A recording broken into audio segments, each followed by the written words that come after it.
کے خلاف بات کر سکتی ہے؟ آپ نے جو بات کہی ہے، ہم کسی فرد کو تو نہیں سمجھتے کہ وہ ملک کے مقدر کا ستارہ ہے.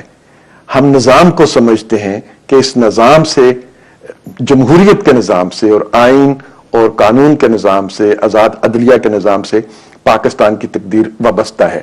اگر کوئی اس نظام کو نقصان پہنچانے کی کوشش کرے گا، آئین سے باہر کوئی قدم اٹھانے کی کوشش کرے گا، پارلیمنٹ اور قانون کو نہیں مانے گا، تو یقیناً ہم آگے بڑھیں گے، ہم مزاحمت کریں گے. اور یہ مزاحمت ہم نے اس سے پہلے بھی کی ہے اور سالہ سال تک کی ہے.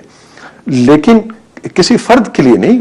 فرد جو ہیں وہ قوموں کی زندگی میں نہیں، قوموں کی زندگی میں قوم کی حیثیت جو ہے، وہ آئین کی حیثیت جو ہے، اصولوں کی حیثیت جو ہے وہ مقدم ہے. کسی فرد کو فائدہ پہنچتا ہے یا نقصان پہنچتا ہے، اس بنیاد پر کوئی سیاسی جماعت فیصلہ نہیں کر سکتی. دوسری بات، جہاں تک آپ نے کہا کہ کوئی نادیدہ قوتیں جو ہیں، ان کو میں سمجھتا ہوں کہ نادیدہ قوتوں کی تو آج کمر ٹوٹ گئی ہوگی. اگر یہ ایک قانون کا فیصلہ ہے، انصاف کا فیصلہ ہے، پاکستان کی ایک ایسی عدلیہ کا، دیکھیں اس قسم کے فیصلے ہونے سے پہلے عدالتیں توڑ دی جاتی تھیں یا عدالتوں سے یقین دہانی حاصل کر لی جاتی تھی کہ فیصلہ ان کے حق میں ہوگا، قانون کے مطابق نہیں ہوگا. ہماری تاریخ یہ تھی. یہ پہلی دفعہ ہے پاکستان میں کہ نہ عدالت سے کوئی یقین دہانی حاصل کر سکا، نہ اس عدالت کو کوئی توڑ سکا، نہ ججوں کو کوئی گرفتار کر سکا. اس کی وجہ کیا تھی؟ کیونکہ یہ عدالت صرف تحفے میں نہیں ملی، یہ عدالت پاکستانی عوام کی جدوجہد کے نتیجے میں قائم ہوئی. اور ایک اتنا وائبرنٹ میڈیا، ایک طاقتور سول سوسائٹی، ایک آزاد عدلیہ، اس کی موجودگی میں کسی نادیدہ قوت کو کوئی کھیل کھیلنے کی جرت نہیں ہو سکتی. صحیح. آپ یہ بتائیے گا کہ جیسے عمران خان صاحب نے مشورہ دیا ہے صدر صاحب کو اور دیگر پارٹیوں نے مشورہ دیا ہے کہ وہ اس مورل گراؤنڈز کے اوپر وہ استعفیٰ دیں، پاکستان مسلم لیگ نواز کا کیا فیصلہ ہو سکتا ہے؟ میں بالکل یہ اس کے اوپر پوچھ رہی ہوں، یا ایک قیاس آرائی کے طور پہ نہیں، افواہ کے طور پہ نہیں، کیا فیصلہ ہو سکتا ہے؟ کیونکہ اس وقت سب سے بڑی جماعت پیپلز پارٹی کے بعد پاکستان مسلم لیگ نواز ہے. کتنی دنوں کے اندر یا کتنی دیر میں آپ بیٹھیں گے، اس پہ فیصلہ کریں گے اور پھر اپنا موقف سامنے لے کے آئیں گے؟ فیصلہ کیا ہو سکتا ہے آپ کا؟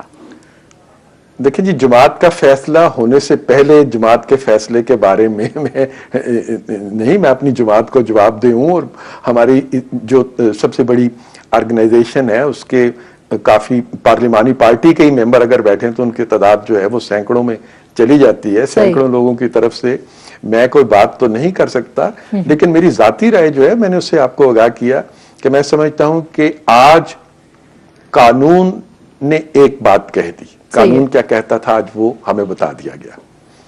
اس سے آگے بھی قانون کے رستے پہ ہی ہمیں چلنا چاہیے اور قانون کو ہی اس کا فیصلہ کرنا چاہیے. قانون جو فیصلہ کرے گا اس کے سامنے ہم سب سر تسلیم خم کریں گے، اور ہم کو اس میں سیاست ملوث نہیں کرنی چاہیے. اس کی حیثیت کو قانونی جنگ ہے، اس کو قانونی جنگ رہنا چاہیے. قانون کے فیصلے کو سب کو ماننا چاہیے. جی سر صاحب، میں آپ سے یہ بھی پوچھنا چاہوں گی 62 63 کے حوالے سے، گو کہ اعتزاز صاحب بھی بات کر رہے تھے اور جسٹس طارق صاحب بھی بات کر رہے تھے. ان کا یہ کہنا ہے کہ یہ اس سچویشن کے اندر پوری نہیں اترتی، یہ اہلیت اور نااہلیت کے حوالے سے. کیا آپ کی انٹرپریٹیشن کیا ہوگی آج کے فیصلے کے حوالے سے، اور خاص کر کے 62 اور 63 کے حوالے سے؟ میں آپ سے یہ عرض کروں گا کہ اس کا فیصلہ عدالت کو کرنا چاہیے. کیونکہ دیکھیں، اگر میں اس پہ سیاسی جماعتیں فیصلہ کرنے لگیں گی نا، تو پھر یہ تو فیصلہ انصاف کی نظر نہیں، پھر یہ سیاست کی نظر ہو جائے گا. ان کا فیصلہ عدالتوں کو ہی کرنا چاہیے. اور جو آپ سے 60 بلین کی میں بات کر رہی تھی، پھر اس کے بعد بریک آ گیا کہ 60 بلین روپیز کی ریکوری کے حوالے سے اپوزیشن اور خاص کر کے آپ کی جماعت کس طرح سے پریشرائز کرے گی گورنمنٹ کو کہ ریکور کیے جائیں وہ پیسے جو کہ مختلف حوالوں سے لوگوں نے لوٹے ہیں، لوٹ کھسوٹ کیے؟ کس طرح سے پریشر بلڈ اپ کرے گی آپ کی پارٹی اس پہ؟ یہ بالکل آپ نے درست کہا ہے. اور اگر میں آپ کو یاد کراؤں کہ نواز شریف صاحب نے اپنے ایک انٹرویو میں اس پہ بات کی بھی ہوئی ہے، اور وہ ٹیلی ویژن پر بہت دفعہ اس کو دہرایا بھی جاتا ہے. یہ پاکستانی قوم کے پیسے ہیں، ان کو پاکستانی قوم کو واپس ملنا چاہیے. اور اب کہ یہ پیسے پاکستانی قوم کو واپس ملیں گے. اور یہ جو فیصلہ آج کا ہوا ہے وہی فیصلہ جب اپنے منطقی جانب آگے بڑھے گا تو اسی منطق کے فیصلوں سے یہ رقم واپس پاکستانی قوم کو ملے گی. اس میں کوئی دو رائے نہیں ہے. ہمارا وزن، ہماری جدوجہد، ہمارا دلیل ساری کی ساری ان پیسوں کو واپس لانے کے لیے استعمال ہوگی. اور جتنے پولیٹیکل نام آ رہے ہیں اس کے دوران یا اس مقدمے کے حوالے سے یا اس کیس کے حوالے سے، اس کے اوپر بھی ظاہر ہے کہ اپوزیشن کا کام ہمیشہ اپوزیشن میں رہ کے مثبت تنقید کرنا ہے. ان کو کیسے آپ اس سسٹم سے الگ کرنے کی کوشش کریں گے یا پولیٹیکل سسٹم سے الگ کرنے کی کوشش کریں گے؟ کیا اس حوالے سے بھی کوئی پریشر بلڈ اپ کیا جائے گا یا نہیں؟ دیکھیں، ہم نے اپنا کردار بھی ادا کر دیا ہے. این آر او جس دن آیا تھا اسی دن ہمارے صدر شہباز شریف صاحب تھے اس وقت مسلم لیگ کے. ہم ملک میں بھی ہمیں داخل نہیں ہونے دیا جاتا تھا، اور اگر ہم میں سے کوئی اس ملک میں آنے کی کوشش کرتا تھا تو ہمیں دوبارہ زبردستی اٹھا کے باہر بھیج دیا جاتا تھا. اس تجربے سے شہباز شریف صاحب بھی گزرے، اس تجربے سے ہم باقی لوگ بھی گزرے. جلا وطنی میں بھی شہباز صاحب نے اس فیصلے کو چیلنج کر دیا تھا، لیکن چونکہ ہم ان عدالتوں کو تسلیم نہیں کرتے تھے تو پھر ان کی پارٹی ہماری نے کہا کہ ہم ان عدالتوں کی موجودگی میں اس کو پروسیڈ نہیں کریں گے، لیکن ہم نے اس کو چیلنج کر دیا تھا. پھر این آر او کو جب این آر او کا مسئلہ ہے تو ہماری جماعت تھی جس نے سب سے پہلے اس کی اختلاف کیا تھا اور اس قانون کے بارے میں آواز کو بلند کیا تھا. دوسری جماعتوں نے بھی اس میں اپنا کردار ادا کیا. ہم اپنا کردار ادا کر چکے ہیں این آر او کے حوالے سے. اور این آر او میں جیسے میں نے آپ سے کہا کہ جن کو فائدہ ملا وہ بھی، اور جس نے فائدہ دیا وہ بھی. میں نے شروع میں اپنی گفتگو میں آپ سے عرض کیا تھا کہ مشرف کو بھی لایا جائے. مشرف نے بھی اس این آر او سے فائدے اٹھائے ہیں نا جی. وہ بھی تو وردی سمیت منتخب ہو گئے اس این آر او کو دے کے. تو رشوت لینے والا بھی اور رشوت دینے والا بھی دونوں مجرم ہیں. دینے والے کو آج ہم نے عدالت کے کٹہرے میں کھڑا کر دیا لے جا کر دوبارہ کہ تمہارا فیصلہ عدالت کرے گی. جو رشوت لینے والا تھا اس کو بھی گرفتار کر کے لایا جائے اور اس کو بھی عدالت کے کٹہرے میں کھڑا کیا جائے اور اس سے بھی انصاف اور قانون کے مطابق سلوک کیا جائے. اب جب یہ کہا جاتا ہے کہ یہ ملکی مفاد کے خلاف ہے نہ رو، تو ملکی مفاد کے خلاف کام کس نے کیا؟ پرویز مشرف نے.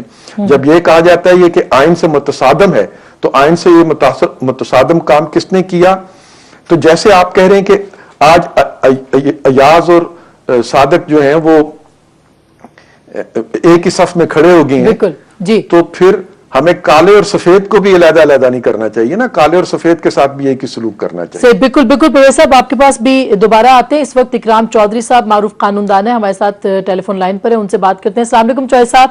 السلام علیکم جی. السلام علیکم. چوہے صاحب یہ بتائیے گا، ایک تو فیصلہ ہونے سے پہلے آپ سے بات ہوئی اور ایک فیصلہ ہونے کے بعد، میں یہ جاننا چاہوں گی 62 63 مختلف شقوں کا حوالہ دیا. اس میں آرٹیکل 4 ہے، 8 ہے، 25 ہے، 62 1 ہے، 63 بی ہے، 1 بی. اس کے بارے میں آپ کیا کہیں گے؟ اس کو ہم کس ریفرنس میں دیکھیں؟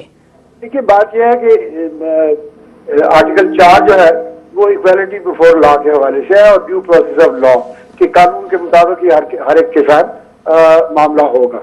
اور آرٹیکل 8 جو ہے وہ ٹچ سٹون ہے کہ کون سے قوانین فنڈامنٹل رائٹس کے حوالے سے جو ہے 184(3) میں یا ادروائز جب آئیں گے تو آرٹیکل 8 کہتا ہے کہ ان کو کس طرح آپ نے ایگزامن کرنے کے بعد ان کو ڈکلیئر کرنا ہے الٹرا وائرس یا انٹرا وائرس.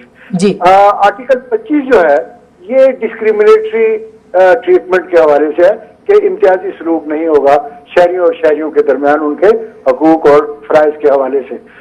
جہاں تک آپ نے 62 اور 63 کی بات کی، یہ 62 تو ہے کوالیفیکیشن الیکٹڈ آفیسز کے لیے اور 63 جو ہے وہ ڈسکوالیفیکیشن کے حوالے سے ہے. تو اس میں جو اس کی وائلیشن کیسے ہوگی؟ این آر او میں کیسے وائلیشن اس کی ہوتی ہے، یہ ایکسپلین کیجئے گا ذرا. نہیں دیکھیے بات یہ ہے کہ این آر او بنیادی طور پہ ہم نے جو اصول وضع کیے اب تک کسی قانون کو کالعدم قرار دینے کے لیے، وہ آرٹیکل 184 سب آرٹیکل 3 میں آتے ہیں. اور وہ یہ ہے کہ کوئی قانون جو فنڈامنٹل رائٹس سے متصادم ہوگا